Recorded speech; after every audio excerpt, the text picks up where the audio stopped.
Welcome to Women's Sports Weekly, where women's sports happen every day, but we talk about it once a week. I'm Carolyn. And I'm Danielle. Women's Sports Weekly is a podcast where we discuss the latest news, explore interesting stories, and share our love for women's sports. Follow us on Instagram, YouTube, and TikTok at Women's Sports Weekly Pod. Follow us and rate us on Spotify and Apple Podcasts. Send us an email at womensportsweeklypod@gmail.com and we may feature your email on the Les. Thank you to everyone who ordered a Women's Sports Weekly t-shirt. We surpassed our goal 3 times. We're really excited about this. It's amazing. We have the most engaged listeners who support us, and we really can't say thank you enough. I am really working on in therapy of not allowing external validation to rule my life, but it did feel really good to see so many of our listeners put in an order, and we have the order in and we'll have updates of when we're shipping them out. I'm excited to see them. If you follow us on Instagram, they're not the same t-shirts we've worn in the past. They're going to be new, so it's going to be a first for us too to see what they look like and then send them out to you all. So we're so very excited and just so thankful that people will spend their money on something that we create for fun. So thank you to everyone who ordered one. Also, Run Club this week, this Thursday, and every Thursday. We have a special edition this Thursday for Earth Day. We are collaborating with Lululemon Northfield for an Earth Day event. On our run, we will be picking up some trash. Yes, and Lululemon Northfield is providing the bags and gloves to pick up the trash, and then also gifted us some shorts. So looking forward to sporting those as we clean up the Denver Earth just a little bit. Yes, really looking forward to it. And the secret word to get 50% off your first draft this week at the 99ers is Earth. As always, we post on social media. We have a Strava group that you can follow us on where we post the route. We love meeting you all at Run Club, so hope people continue to come. Yes. Let's move on to the Les this week. We, again, have the best listeners. And Danielle, please read this email. Yes, I really loved getting this email. It really just made us both very happy to receive this. So thank you. And the email reads, "Hi, Carolyn and Danielle. I just wanted to tell you all about the effects the podcast has had on me. I'm currently a senior in high school and have decided to pursue a degree in sports journalism in this coming year. I've been covering sports through photography for about a year, so it's amazing to cover women's sports that aren't as big as football around here. Even though it's a little harder being a woman in sports, I can see it's possible through what y'all have done. So though it might be just sports you talk about, it does do something for others. Even though you may be smaller now, it doesn't stop the effect it has. Especially as a queer girl, I can see a bright future in sports media. If it isn't apparent, I'm from the Southeast Texas/Southwest Arkansas area. So go Dallas Wings, UNT Women's, UT Women's, Dallas Trinity FC, and all women's sports around here. Hope to work in media one day with y'all. Beth." That's just the sweetest thing I've ever heard. So sweet. Thank you, Beth, for reaching out. We do love getting emails like this. So appreciate you reaching out. When I saw it hit our inbox, I texted you immediately. I was like, please go look at the sweetest email someone just sent us. Would you have listened to a podcast in high school? I know they weren't really a thing when we were in high school. I feel like I didn't start listening to podcasts till I met you, actually. Yeah, because I was podcast obsessed. Always. It is very cool to see that. That'll never get old. And it is interesting that Beth says that we're in sports media because it just feels like we do this out of our house and we do it for fun. But yeah, we contribute in some way. Yes. So thanks, Beth. And with that, we will move on to the highlight reel for this week. I will kick us off with the NWSL. And there was an exciting game. Seattle Reign played the Portland Thorns this past week. And Seattle won on their home turf 1-0. And they were calling this a Cascadia Rivalry showdown. Can you explain that a little more?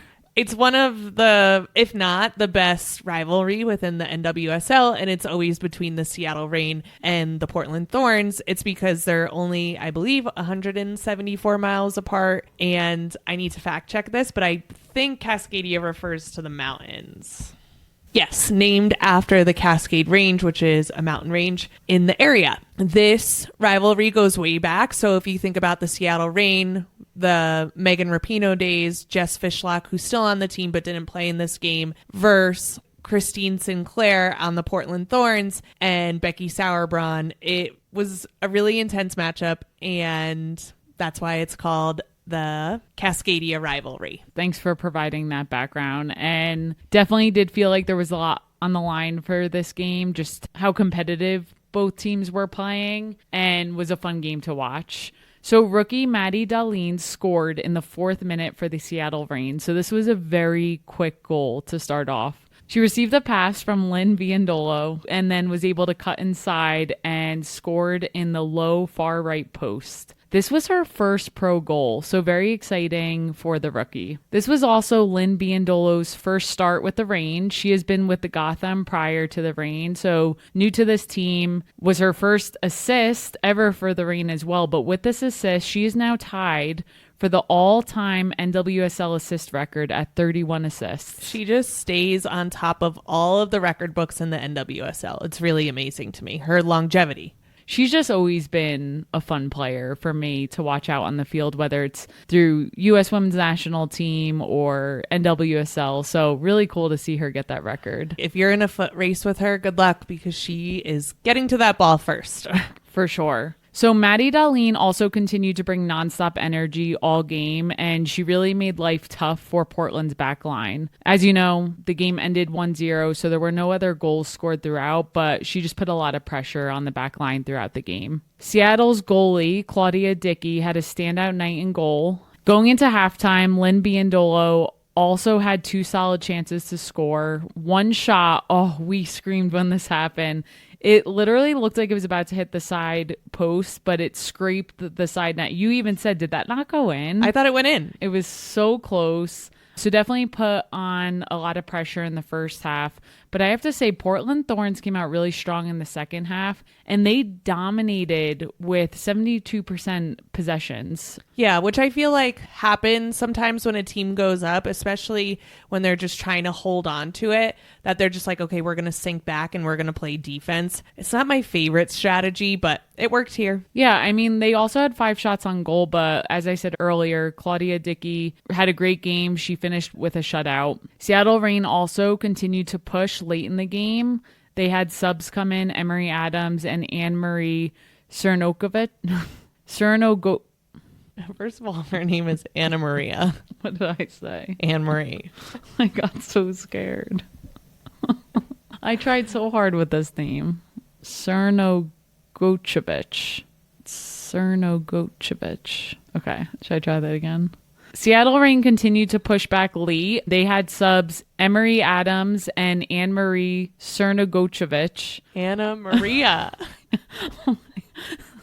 Just take it slow. And Ana-Maria Crnogorcevic. Just take this part out. Just finish the sentence. Okay, let me try one more time. Okay, Seattle Reign pushed back.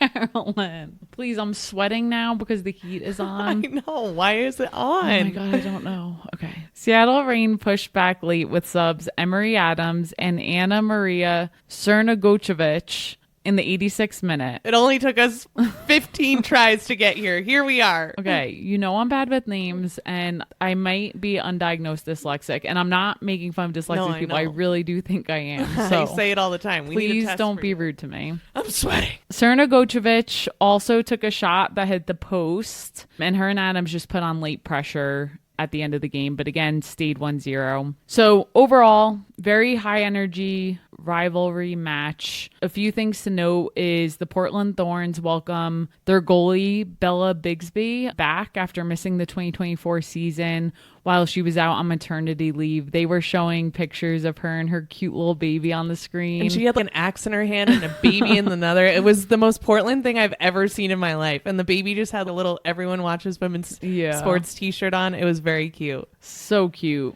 Another cool story, which I know you wanted to talk about, so I'll let you talk about this one, is with Olivia Moultrie, who is the youngest player, still the youngest player on the Portland Thorns roster. And this is her 5th season on the squad. And her journey really is unlike any other. So I've seen Olivia Moultrie on the U.S. Women's National Team. She's gotten some time there. I cannot believe how she's still the youngest person on the roster, and this is her 5th season in the league. She turned pro at 13 in 2019 when she signed with the Wasserman Media Group and Nike, which gave up her college eligibility to turn pro at that time. And then that year in 2019 at just 13, she joined the Portland Thorns Academy and made her unofficial debut in a 2019 friendly against the US U23s. But NWSL league rules at the time blocked anyone under 18 from going pro and playing in actual games. So although she was in the academy and playing friendlies, it wasn't real games that counted towards the Portland Thorns record. Yeah, and I read that she played exhibition games and also practiced with the Thorns, but to your point, could not play in the games. So she ended up filing a lawsuit that she won, and that helped pave the way for the NWSL's under 18 entry mechanism.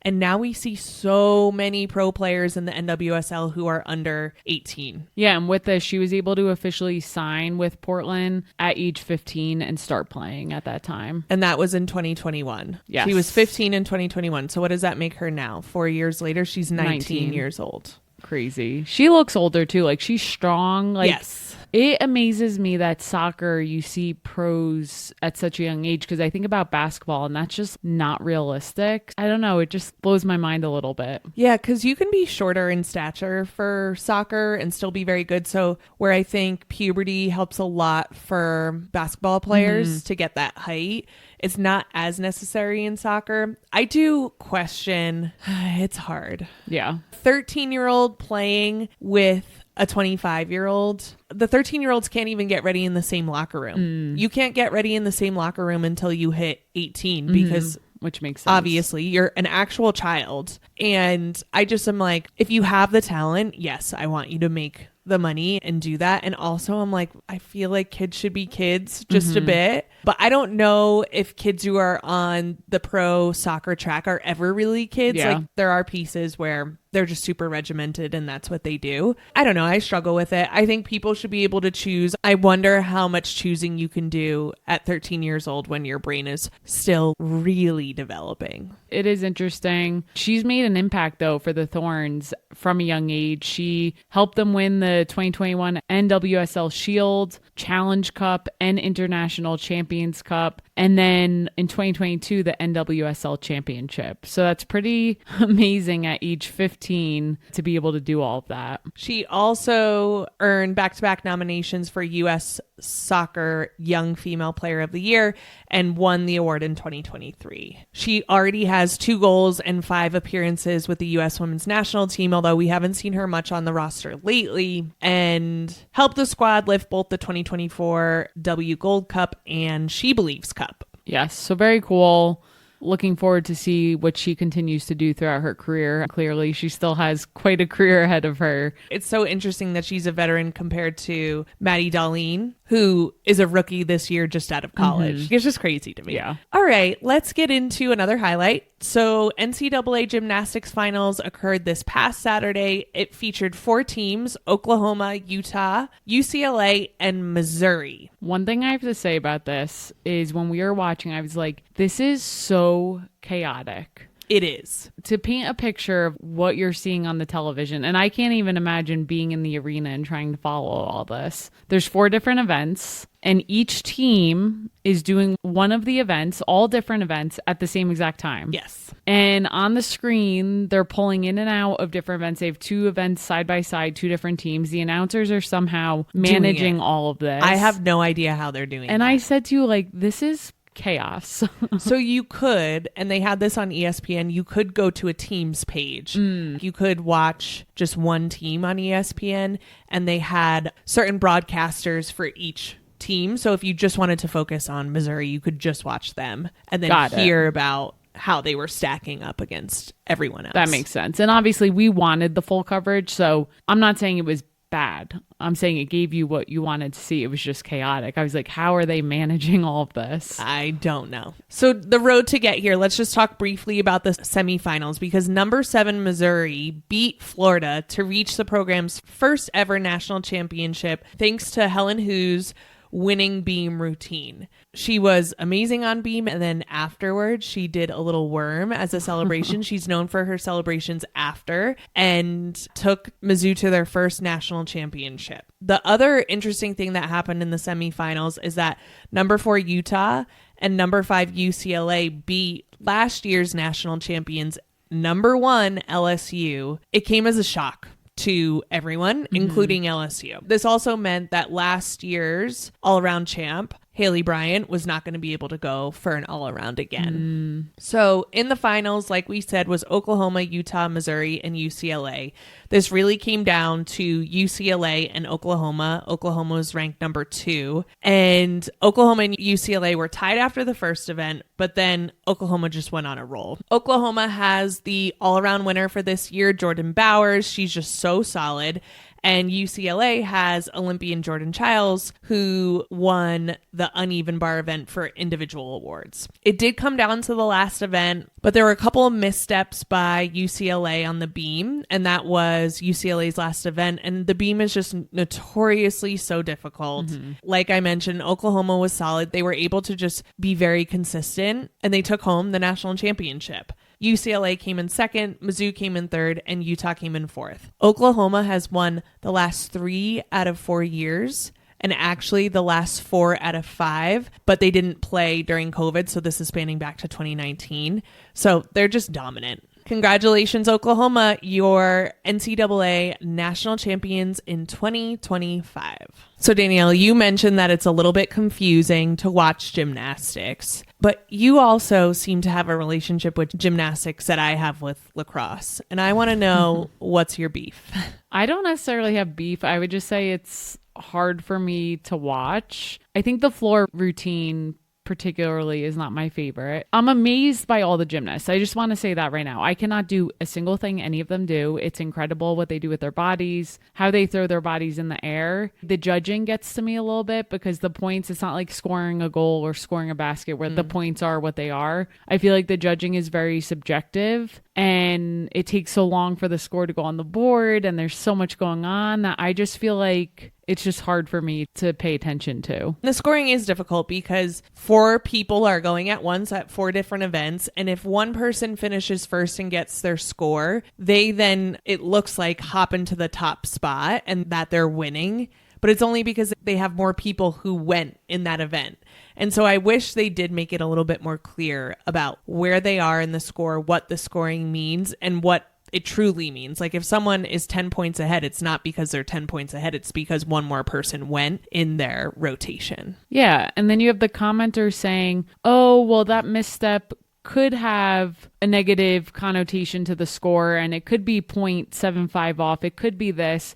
But nothing is set in stone because at the end of the day, it's up to the judges. I think it's good that there's 5 judges because it's not just one person making these decisions. But like, these are 5 judges at this one event. But if someone does the same routine at a different event, there's 5 different judges who have different opinions. So the scoring, it drives me a little insane how that could be so subjective. What was that movie? Stick It. Did you watch Stick It? Yeah. Do you remember it? I don't. I don't really remember it either, but it was something with the judges being subjective. People are going to be so mad at us because Stick It has a lot of queer undertones in it. Like queer people love Stick It. We'll have to go back and watch. Yeah. But anyway, I do understand that. I just love to watch gymnastics for the very reason that I cannot do one single thing. The fact that they can jump on a beam that is so narrow, I would not even be able to do that. The fact that they can go around in a circle on an uneven bar, would not even be able to do that once. Probably wouldn't even be able to hold on for very long. I just think it's really amazing. Yes, we did see one of the competitors go off the, what's that called? The vault. The vault. And her hand slipped from underneath of her and she landed straight on her back. And that Let's be real. I wouldn't even get to the point where I can flip around the vault. Could so you that imagine? wouldn't be me. But I would definitely break my face on something trying to do that. Could you imagine running full speed at an object that then you were supposed to jump onto some kind of thing that springs you into the air and place your hands on it and then flip in the air and land anywhere? There's no universe I'm doing any of that. None. And it just will never happen. I don't know how they get the courage to do it either. When they're young, I guess it just helps to have a low center of gravity and to be naive, because I don't know how any adult would get into gymnastics and head towards the vault. It is incredible what these athletes can do. I don't even want to say dislike, but my opinions about gymnastics has nothing to do with how incredible I think the athletes are. It's just not my favorite thing to watch at the end of the day. Although I would love to see you in a leotard. No, that won't happen either. Thank you. I think for Halloween you should be Jordan Bowers. All right. That's probably not going to happen. We'll make Scout Jordan Bowers. Scout's little butt in a leotard. Her hairy little butt. Anyways, moving on. Congrats to Oklahoma. Fantastic season. You sound so excited. Let's move on to an ad. Please rate and subscribe to our podcast. Like we say all the time, we do this for fun. We are trying to grow and we want to keep doing this. So if you like this podcast, we don't ask you to pay. We just ask you to rate and subscribe and share. The best way for our podcast to grow is actually by word of mouth. So if you can share this podcast with someone who you think would be interested, that would mean so much to us. We create, edit, and produce the podcast ourselves, and we love to do it. If you want to support us and you're looking for a way and you weren't able to get a t-shirt, rate, subscribe, and give us a positive review and share with the people you love. Thank you to everyone who has rated the podcast. If you send us a screenshot of your 5-star rating, we will send you a Women's Sports Weekly sticker. Yay. All right, let's get into our deep dive this week, which is the WNBA draft. I really enjoyed watching the draft this year, last year as well, but I was just loving the outfits. Per usual, the outfits have just gotten so much, I think just because women are getting more media and coverage now that they put so much effort into outfits across the board. Oh, just so much good stuff. And we also have to remember the WNBA draft years ago, the players were instructed to wear business casual. So just keep that in mind. That this is not business casual anymore. No, it is This not. is red carpet. Let's talk about what happened in the draft before we go into what we loved about it. No surprise here, Paige Beckers from UConn is drafted first to the Dallas Wings. I know Arike Gumbawale has been tweeting about this. The moment she found out the Dallas Wings were going to get the first pick months ago, and to see it finally happen, and there's been pictures posted on the social media of when Paige visited Notre Dame as a recruit to recently when Arike and her got a picture. I just feel like it's coming full circle, and I feel like they're going to be so much fun to watch together. So I'm personally very excited for this duo and just excited to see what Paige does in the league, really. Same. I think the Dallas Wings are going to be a very fun team to watch with Paige, obviously, Arike, and then players like Dejanay Carrington who just like put on a show when they play. The second pick was from the Seattle Storm, and they chose 6'6" French Dominique Malanga. She is only 19 years old, and oh my gosh, her highlight reels, she is a dunking machine. She dunks so effortlessly. Yes. It is scary.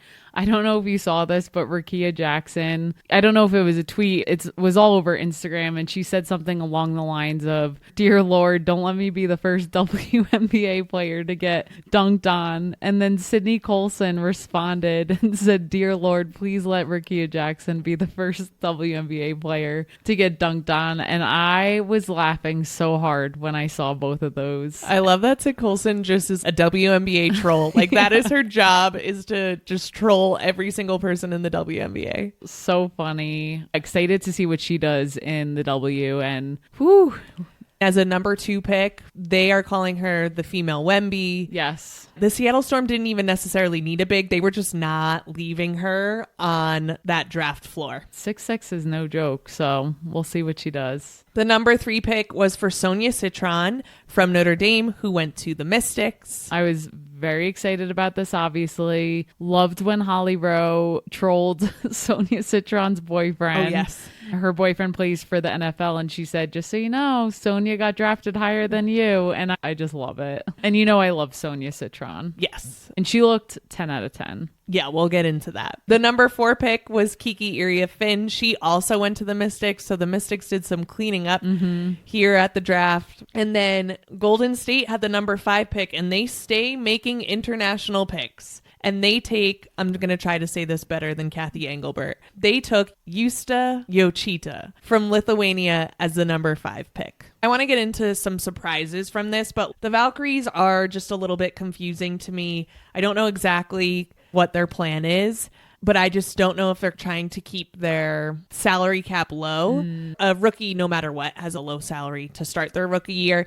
But I was just like, that was interesting. I don't know enough about this player either. So we'll see what happens. They could be the star, and I'll be eating my foot. Hand in mouth, words. Eat foot in mouth, whatever it is. Were there any surprises for you? I would say the biggest surprise for me, which I was very happy about and excited for them, but I just didn't know if it was going to happen. And Paige Beckers had said it early on. Caitlin Chen got drafted to the Valkyries as the number 30 pick. And Aubrey Griffin, who has struggled among other UConn players with injuries, who I'm excited to see what she does. She got drafted 37 overall to the Lynx. So both UConn players, the team went absolutely nuts. The entire team was there supporting Paige. For Caitlin Chen and Aubrey Griffin to get selected from the audience, just like Kate Martin did last year, I thought that was really cool. Yes, that was cool.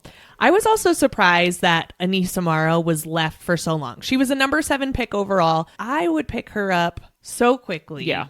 We watched her a lot this season. I think the Connecticut Sun got a steal of a pick on that. I also think she's going to be a potential starter for the Connecticut Sun. I just would not have left her out there for that long. Yeah, and what I kept saying to you, it's really about fit, like what teams are looking for. A lot of the times I feel like if you're the number 1 draft pick, anyone's going to take you for the most part. But when it comes to some of the other picks, I really think it's about fit for that team. So that's a good but point. I agree. I know you kept saying Anissa Morrow should be like, how is she not getting picked? I also think she's a beast, but when you look at the other posts that were picked above her, like they're, 6'6". You can't, she might be a double machine in college, but competing at 6'6" is a little different. So I just think there's some nuances as to why certain things go a certain way. Yeah. The SEC led all conferences with 10 players drafted. The Big Ten had 7, the ACC had 6, and the Big 12 had 5. The other thing that I think is important to remind people is that being drafted definitely does not guarantee a spot on the team.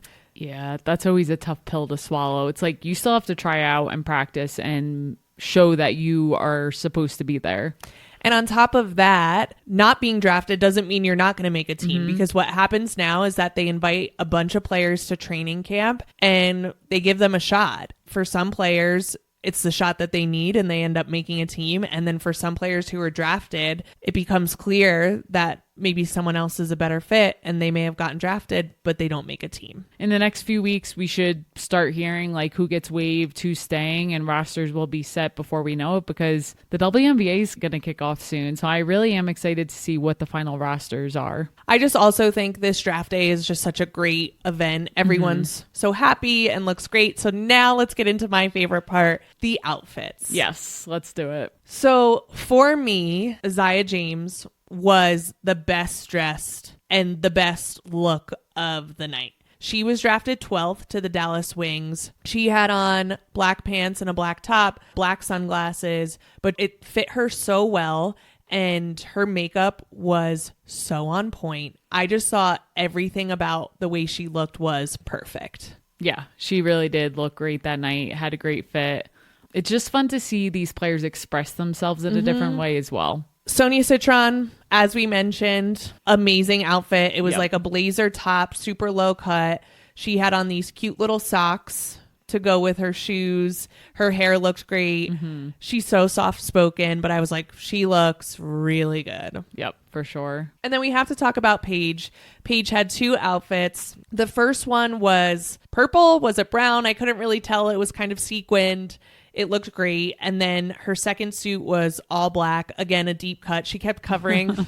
It was so cute. She kept covering her chest. And Holly Rowe was like, I see your hands on your heart. What does this mean to you? I'm like, Holly, she is just trying to make sure she does not have a nip slip on national television. I think in the past, we've seen players try to put on a dress because they think that's what they're supposed to do. And for some players, it's just not where they are comfortable. And you can tell immediately when someone's not comfortable in what they wear. And I love that Paige has been leaning into the suits because they fit her so well. She looks so comfortable in them. And we see this with a lot of players of like, I can still look hot and I can still look really, really good, even if I choose to wear a suit. Yeah. Because that's what I feel most comfortable in. And I think that's just like good style advice in general. If you feel comfortable in something, like that's going to look better than something that you feel uncomfortable in. Yep. That's a great point. And before we talk about the other draftees, we can't not talk about AZ Fudd, even though she didn't get drafted, because she looked great too, sitting at the table with Paige in her little black dress and her hair was blown out. I just have to say, she looked amazing as well. She did. And that's what we're going to say about that. And with that, let's talk about Kiki Iriafen. She was giving me Blake Lively vibes at the Met Gala. Just there was something about it, but she was designed by Nigerian designer Nneka Alexander. I love that her entire family was in like Nigerian cultural dress, and she paid so much homage to that. And on top of that, her hair looked great, her makeup looked great, and the dress was like perfectly fitted. I just was amazed. Yeah. Georgia Amore, who was picked number 6 overall, her outfit was designed by NBA player Russell Westbrook and his fashion brand Honor the Gift. And then I do think we need to talk about Cheyenne Sellers. Yeah, from Maryland. Yes, she was drafted 17th to the Valkyries, which was very fitting because she was in this like purple blue suit that I, again, just thought fit her so well. She had a crazy week. She also got engaged to her girlfriend, Faith Masonis. Faith was showing off her ring to the camera. The reason why I think I love the WNBA draft so much is there's something just very inherently gay and queer about it that you don't always get to see when people are in uniforms, when people can't show their style as much.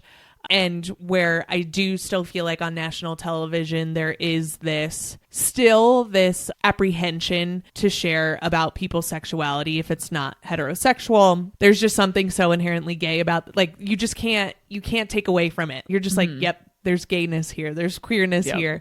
And I love that so much. There were TikToks from Sanaya Rivers and Isaiah James and Georgia Amore. And it was like all the queer people in one room. And it was just like, this is what it's about. It was really cool to see. I don't know, as now that I'm getting older, to look and see that wouldn't have been possible. How long have I been graduated from college now?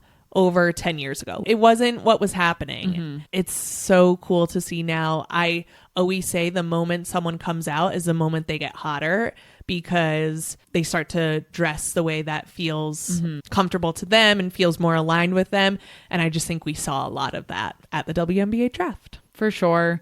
One person that we did not talk about is Haley Van Lith, who was drafted to the Chicago Sky. She will be playing with Angel Reese again from when they were back playing with LSU. And then Bree Hall got picked up later in the draft, and Aaliyah Boston was tweeting that she gets to be back with her former teammates. So that's also cool when former teammates now get drafted to the same teams. And to your point with the TikToks of different teammates collaborating or from different colleges, now we get to see people become friends. And I just love everything about that. The other one that I wanted to mention is Tahina Pau is headed to the Atlanta Dream, where Alicia Gray is, and a former Gamecock, and she was so excited to welcome her. And I hope Tahina makes it onto the team because I think that would be great. But one of my favorite things about the WNBA is Alicia Gray and Ryan Howard's friendship. Yes, and their TikToks just reviewing random drinks and food. It makes me laugh so hard. This is what I think women do really well is they tell more of a story than just the game, right? They like invite you in and you get to see more of their lives. And It kind of stinks that they may feel like they have to do that, but as a fan, it feels like you get to be part of it, which I love. Me too. So that was all the fashion from the WNBA draft. We now head into this crazy time of training camp and preseason, and then WNBA regular season is right around the corner. Say a prayer for these rookies, because this stretch of their final year in college to the WNBA, their first season, is a crazy one. We'll definitely be thinking about them and excited to watch them play. What are you looking forward to this week, Danielle? So I am going to highlight upcoming women's lacrosse playoff games that will take place this week. I will focus on the ACC, who will have the quarterfinals on Wednesday, April 23rd. There will be 4 games that day, starting at 11 a.m. Eastern, and the final game is at 8 p.m. Eastern, so the games are all day. One game I'm particularly excited about is number 8 Duke versus number 14 Clemson. That game will start at 2 p.m. Eastern. Then the semifinals will take place on Friday, April 25th at 5 and 8 p.m. Eastern. And the championship will happen Sunday, April 27th at noon. So by next week, we'll know who the champion is for ACC. And other conferences are also having playoffs as well. Awesome. I am looking forward to college softball. Texas A&M, who was ranked number 1 last week, takes on number 10 Arkansas this upcoming weekend in an SEC matchup beginning Friday at 8 p.m. Eastern Time on SEC Network. The SEC tournament is around the corner in May. I was looking this past week at the top 10, and 8 out of the top 10 are SEC teams. Wow. This SEC tournament is going to be wild. And then we go into the Women's College World Series, and I'm just like, it is a toss-up of who may take it, because Oklahoma and Texas are getting beat, and we'll see what happens. That's going to be exciting to watch. That's it for this week. We will see you next week on Women's Sports Weekly. In the meantime, watch women's sports and share the podcast with your friends. Rate and subscribe to the pod on Spotify, Apple, and YouTube. Thanks for joining us. Bye-bye.